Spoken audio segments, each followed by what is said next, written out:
Assalamualaikum warahmatullahi wabarakatuh. Alhamdulillah pemirsa dimanapun Anda berada pagi hari ini kembali ketemu lagi kita di acara kesayangan kita Barakallah Hidup Semakin Berkah. Amin. Dan kita akan membahas tema tentang aibmu adalah aibku juga. Sekarang kita sedang berada di Masjid Al-Qolam yang ada di Komplek Citra Grand Cibubur. Saya akan perkenalkan dulu ibu-ibu majelis taklim yang cantik-cantik semua karena semuanya perempuan. Iya, tapi kan kita juga laki-laki. Kenapa yang cantik-cantik dan ganteng? Kan saya mau memperkenalkan yang cantik-cantik. Yang ganteng? Yang ganteng gak usah dikenalin. Karena? Karena kita sendiri. Oh. Nanti kesannya sombong.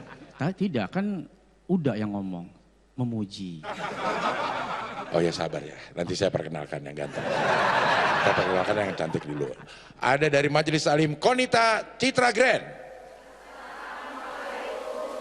Waalaikumsalam. Di semuanya tinggal di kota wisata ya? Udah jelas Citra Grand, kenapa jadi kota wisata? Siapa tahu ada yang dari sana nyebrang ikut majelis taklim di Citra Grand, masa nggak boleh? Atau dia punya investasi juga ya rumah di Iya, cabutan misalnya. Oh, penonton cabutan. Iya. Berikutnya adalah majelis taklim Sakinah Citra Grand. Mudah-mudahan keluarganya juga seperti nama majelis taklimnya Sakinah, Mawaddah, Warohmah. Oke, setelah yang cantik-cantik saya akan perkenalkan juga yang ganteng. Ada di samping saya dan tentunya selalu memberikan pencerahan kepada kita setiap pagi. Bukan lagi ini ya. Ini dia kita sambut Ustadz Pantun. Nggak salah sih, Ustadz Pantun juga ganteng. Iya. Tapi kan hari ini saya yang lagi di sini. Oke, maaf. Ini dia Ustadz Dasat. Astagfirullahaladzim. Apa saya sebagai teman perlu menambah kuota jumlah minus kacamata? Ya. Ini dia Ustadz Solmer. Alhamdulillah. Terima kasih udah. Sama-sama. Ustadz ini ada tema aibmu adalah aibku juga. Nah ini mungkin dalam rumah tangga kali ya Ustadz ya. Atau dalam gimana? Coba mungkin Ustadz bisa jelasin sedikit. Baik, udah ini soal aib satu ketika. Pada saat Nabi SAW berkumpul dengan para sahabat sedang persiapan mau sholat. Seperti biasa kadang-kadang ada makanan-makanan dihidangkan. Habis pada makan daging onta. Daging onta dimakan, perut kenyang, bentar lagi mau isya. Tiba-tiba ada silent killer. Apa itu silent killer? Kentut diem tapi mematikan. Enggak ada suaranya. Bau enggak tapi perih. Nah, bau enggak tapi perih kata Uda. Iya. Pelakunya tidak diketemukan, tapi baunya sudah menyebar di tengah-tengah sahabat dan Nabi SAW. Ribut ini satu masjid. Kalau emang ada yang kentut, sebentar lagi sholat mau didirikan. Ayo dong, wudu, bangun, ngaku, masa sholat kentut nggak wudu lagi? Wah, ini orang mau coba mengusut siapa yang kentut. Nabi SAW dengan bijaksana. Karena ini perkara aib, perkara kehormatan. Begitu satu berdiri, langsung tunjuk. Pasti dia terbuka aibnya. Tapi Nabi dengan bijaksananya menyampaikan, ayo siapa yang tadi makan daging onta, semua perbaharui wudunya. Semua ngikut, sampai gak ada yang tahu siapa di antara mereka yang kentut, termasuk yang kentut pun ikut ambil wudu. Sebegitu bijaknya Nabi SAW ingin menutup aib aurat daripada sahabatnya. Begitulah kita semestinya kalau kita melihat kekurangan orang, aib saudara, aib sahabat, cukup biar mata dan hati kita saja yang tahu siapa dia. Tidak perlu kita menginformasikan itu kepada orang lain karena itu berkaitan dengan cacat, dengan aib, dengan aurat yang harus ditutupi. Perkara soal kentut kan kadang-kadang kita malah nganggap biasa udah. Iya. bread, maaf ya, Iya. kambingnya enak banget. Ada yang memang dianggap sebagai guyonan, tapi saat itu kentut di hadapan Nabi, Iya. itu bukan sesuatu yang, wah, masalahnya nih pelakunya nggak ketemu, Iya. tapi baunya fakta betul ini. CCTV nggak ada. Ini ada CCTV, kalaupun ada, masa iya sih melihat cuman, kan biasanya bisa aja pegel dong, kan Siapa biasa. tahu dia lagi gini nih. Gitu. Kelihatan di sini, jangan dia deh. Iya. Tapi kan nggak bisa juga dituduh, bisa jadi orang pegel, Iya. angkat sedikit bagian dari pahanya karena pegel, kan bisa aja kan. Tapi Nabi SAW tahu ini aib karena kentut di hadapan Nabi dan para sahabat, di hadapan orang tua pembesar. Sehingga Nabi dengan bijaksananya menyampaikan, siapa tadi yang makan daging onta? Ayo kita wudhu kembali. Termasuk yang kentut tadi akhirnya ikut wudhu. Sampai pada akhirnya tidak diketahui siapa pelaku yang kentut tadi. Sampai hari ini. Masya Oke. Allah. Baik, sekarang langsung saya berikan kesempatan kepada ibu-ibu yang mau bertanya. Siapa yang mau nanya, Bu? Siapa yang mau nanya? Kok pada nggak semangat kayaknya ya? Siapa yang mau saya? Oh, banyak juga ternyata yang mau udah. Ibu benar mau saya. Ya. Ibu mau saya katanya. Yang benar, Bu. Iya. Boleh sebelah mana dulu ini? Silakan Sakinah dulu. Oke. Assalamualaikum warahmatullahi wabarakatuh. Waalaikumsalam warahmatullahi wabarakatuh. Perkenalkan, nama saya Lia dari Majelis Taklim Sakinah. Pak Ustadz, saya mau bertanya, terkadang saya punya masalah dengan suami saya, tapi terkadang saya lebih memilih curhat dengan kakak saya karena suami saya lebih cuek dan lebih sibuk dengan HP-nya sendiri. Apakah boleh Pak Ustadz saya curhat dengan kakak saya sendiri? Terima kasih Pak Ustadz sebelumnya. Assalamualaikum warahmatullahi wabarakatuh. Ini sebetulnya etika rumah tangga ya udah. Suami istri pada prinsipnya tidak boleh ada yang saling ditutupi. Dan jangan pernah takut bercerita tentang apa yang terjadi. Karena suami adalah bagian diri kita, kita istri juga adalah bagian dari suami. Diikat dengan ikatan cintanya Allah Subhanahu wa ta'ala. Atas nama Allah ini istri kita ambil. Ini perempuan kita jadikan istri bagi kehidupan kita. Artinya you and me same. Wah, apa?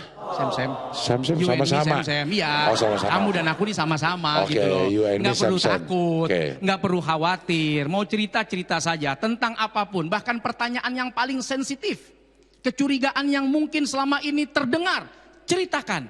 Tentu caranya yang penting diperhatikan. Ya. Bagi suami, kalau tidak ingin istrinya kemudian bercerita kepada orang lain. Ini kan kadang kita menyesal setelah terjadi. Ya. Kenapa lu cerita sama orang lain? Iya, pada saat gue cerita lu main HP mulu. Begitupun sebaliknya. Ada suami cerita sama perempuan lain dapat kenyamanan karena begitu suaminya ngomong, istri cuma iya bentar Pak, nih takut diskonnya habis. Iya. Ya. Nggak diperhatikan, gagal fokus. Ini juga jadi problem. Nah, itu yang pertama. Yang kedua, yang dikhawatirkan pada saat kita menceritakan persoalan keluarga kita kepada orang lain, satu, yang cerita bisa jadi tidak objektif. Ya. Karena pasti kita akan bercerita dari sisi kemenangan kita, dari sisi alasan kita, tanpa melihat alasan orang lain. Betul. Yang kedua, nyeritainnya sama kakak kandung. Mungkin 90% namanya kakak kandung, saudara sendiri, rasanya berat kalau membela orang lain. Pasti lebih dominan membela adiknya. Karenanya belajarlah untuk sama-sama menyelesaikan persoalan rumah tangga tanpa melibatkan orang lain terlebih dahulu. Tapi kalau memang terpaksa Ustadz, ini suami saya benar-benar gak ngerti jawaban, gak tahu apa yang mesti dilakukan, benar-benar gak mau ngerti apa yang ingin saya sampaikan, bahkan saya ceritakan, tapi tidak ada tanggapan. Kepada orang yang mungkin ilmu pengetahuannya jauh lebih tinggi dan dia tidak punya kepentingan apapun di dalamnya. Misal ustadzah. Kan kita punya ustadzah. Ustadzah kepentingannya apa? Ngerebut laki kita. Wow, udah bercerai aja. Laki begitu mah tinggalin. Begitu ditinggalin, hai. Oh jarang gak begitu. Iya. Cerita sama ustadzahnya. Cerita sama ada istilahnya konselor. Iya, psikolog juga boleh. Nah kan banyak tuh di KUA di mana orang-orang yang tepat yang kita yakini dia tidak punya kepentingan atas persoalan hubungan rumah tangga kita. Jangan cerita sama mantan. Nah, kalau mantannya psikolog gimana? Itu kasuistik yang 1001 ya? 1001 ya. Kebetulan punya mantannya psikolog. Mantan psikolog. Kan udah gue bilang dari dulu. Masih aja lo gak percaya. Cuma dia kan sering terlambat itu. Kenapa? Gara kan sering macet gara-gara psikolog lewat. Itu sih kamu lewat. Oke, baik, nanti kita akan lanjutkan lagi, tapi kita jeda sebentar dan kembali lagi di sini di Barakallah, hidup semakin berkah. Amin.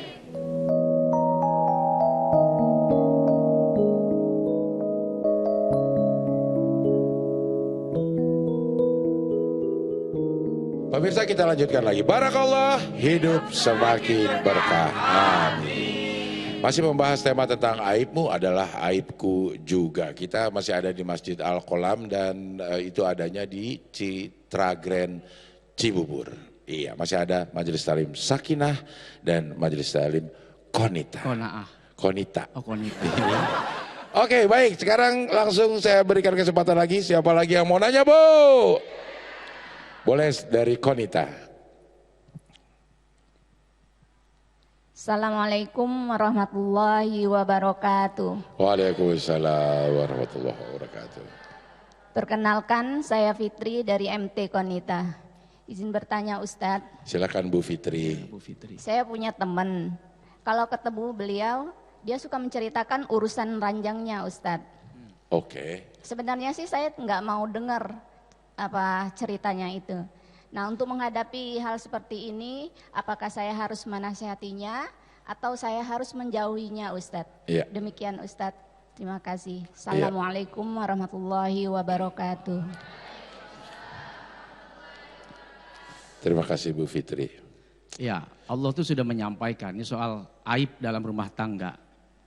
Hunna libasul lakum wa antum libasul lahun. Jadi perempuan itu pakaian bagi suami dan suami adalah pakaian bagi istri. Artinya apa? Pakaian itu kan punya fungsi menutup. Menutup aurat yang kalau tampak pasti kita malu. Nah, aib itu aurat yang kalau orang tahu pasti kita malu dan orang yang diceritakan juga malu.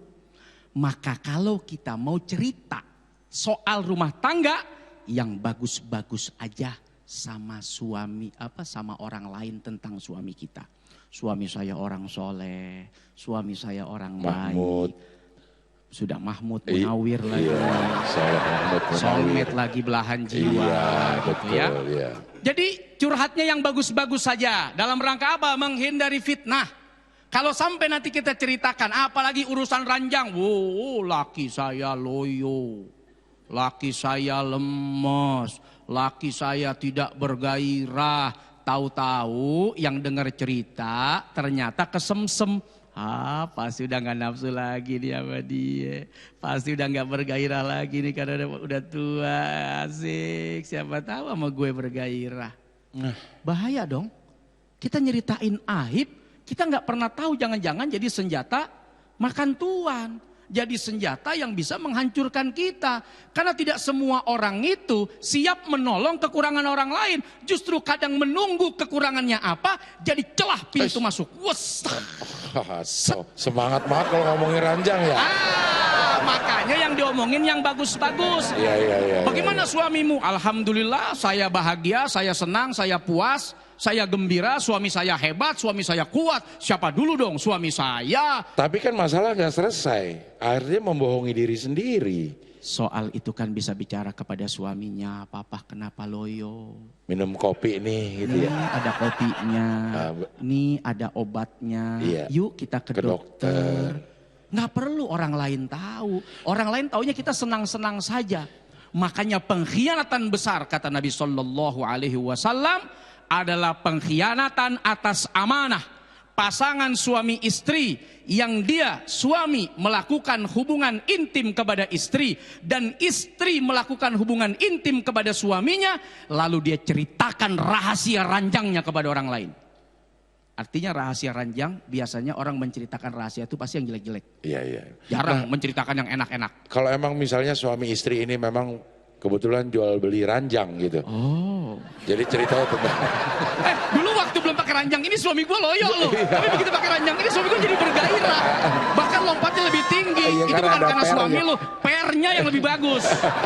Tapi Ustaz, kalau posisi Bu Fitri, Bu Fitri itu yang dengar cerita. Benar. Nah itu gimana respon kita sama orang yang bercerita seperti itu? Karena tadi ayatnya sudah ada, hadisnya sudah disampaikan, maka sebagai orang yang cinta sayang kepada saudara, tawasau bil haq wa tawasau bis sabr, menasehati itu adalah jalan hidup seorang mukmin dalam kebaikan kepada saudaranya.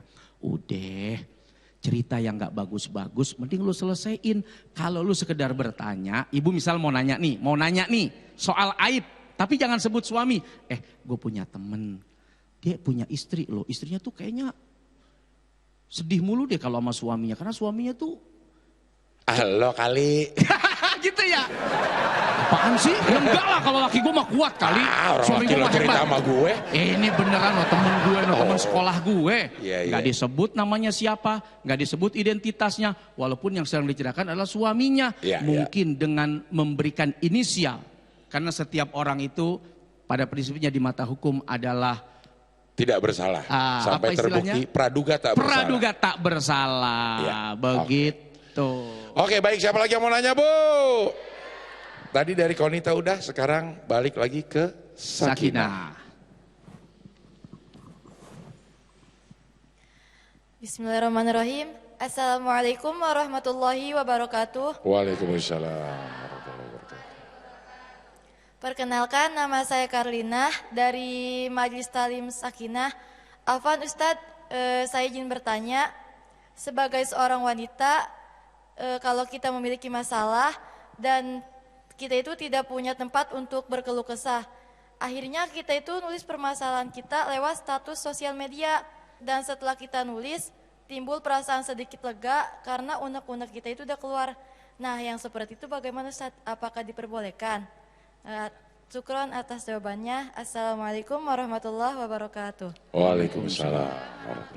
Nulis tapi diposting. Posting. Kalau dulu kita tuh nulis tapi di diary. Iya, ada buku biasa kita beli ya. Bahkan ya. orang jangan sampai lihat. Ada yang pakai gembok loh. Ada. Iya. Cuman kuncinya disebar. Iya, enggak lah. Maksudnya ini perbedaannya ya Zat ya. Benar. Dulu kita nulis di diary, pokoknya nggak boleh ada yang nyentuh itu diary. Kita cuma pengen baca, belajar dari masa lalu sehingga Iya. ditulis supaya nggak lupa. Tapi Iya. orang nggak boleh lihat, orang nggak boleh tahu. Iya. Nah sekarang Jadi mah pelajaran beda. Sekarang justru disebar. Disebar. Tapi ada perasaan lega ya Bu ya. Nah itu gimana Zat? Bahkan jadi konten, menyebarkan aib diri, Iya. aib keluarga. Oke, yang pertama, kalau memberikan informasi aib diri, keluarga kepada satu orang saja, itu sudah jadi masalah. Itu bisa jadi dosa. Apalagi menyebarkan aib di ranah sosmed, media secara umum. Berarti kan lebih parah ini resikonya, bahkan dosanya. Satu. Yang kedua, kenapa tidak kemudian kadang-kadang nafsu ini pada saat kita menuliskan sesuatu memang tenang ya. Tenang karena kita merasa bahwa kita dibela orang. Bener tuh kamu, yang begitu mah emang tinggalin aja. Model laki begitu mah cuma nyusahin aja. Kita tuh kayak ketenangan karena nafsu kita dibela.